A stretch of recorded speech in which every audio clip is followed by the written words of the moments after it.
Greetings, fencers. So this is going to be about a little piece of fencing practice that I've been working on and trying to improve over the past few years.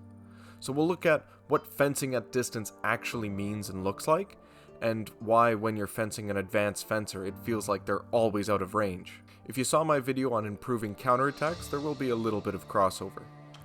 When I started fencing, and if you watch beginners, it's usually obvious that they're always too close.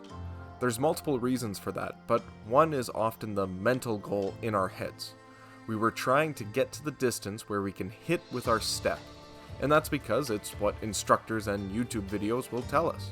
We're trying to hit with our no-tell lunge, or our fast saw and how with a passing step. We try to get closer and closer, trying to reach the distance for that one step hit. Then, once we reach it and recognize it, we go. And this mindset will work for a time, but as the skill level of fencers increases, this doesn't work as often. It starts to break down, and you feel less effective, like you're always chasing someone, and they're always out of reach. So here's my first time fencing Jay like 3 years ago. Every time I try to get to lunge distance, he dodges or parries, then riposts. So I start trying to get closer so my hit is faster, but this gets me hit first, every time. I only manage to get hits if I guess the parry right. This mindset change is that we instead always want to try to fence from 2 steps away. This is commonly called step lunge distance, but it can be any 2 types of footwork. So instead of thinking about getting to our 1 step distance, then deciding to attack, we instead are deciding our attack from 2 steps away.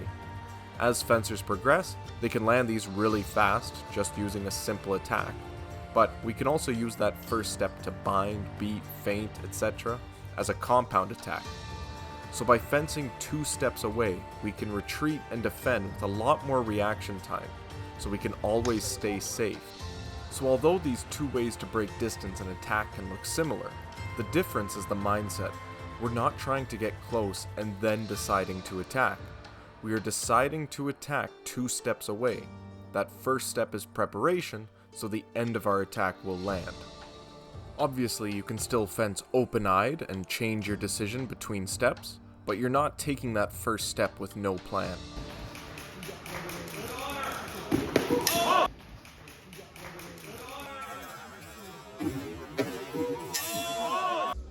But we still can use our single step attacks. We just generally want our opponent stepping towards us in order to use it. Either we lure them or catch them in preparation.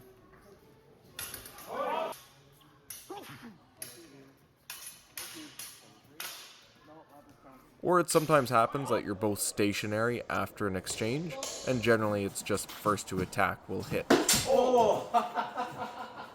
These are some exchanges from a recent tournament where my opponent stepped in, likely trying to get to the distance where they wanted to attack, and it really shows that if you don't cover that distance with an attack, it's easy to get hit first.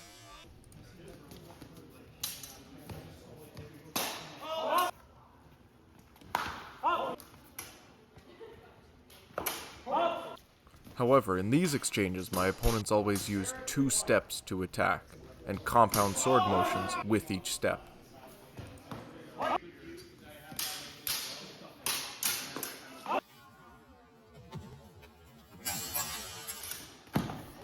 So instead of move, decide, attack, when we want to actually reach fencers with really good distance, we want to decide, move, attack. This is just one small aspect from the offensive side. There are other tools in the toolbox. Thanks for watching, keep studying, keep practicing.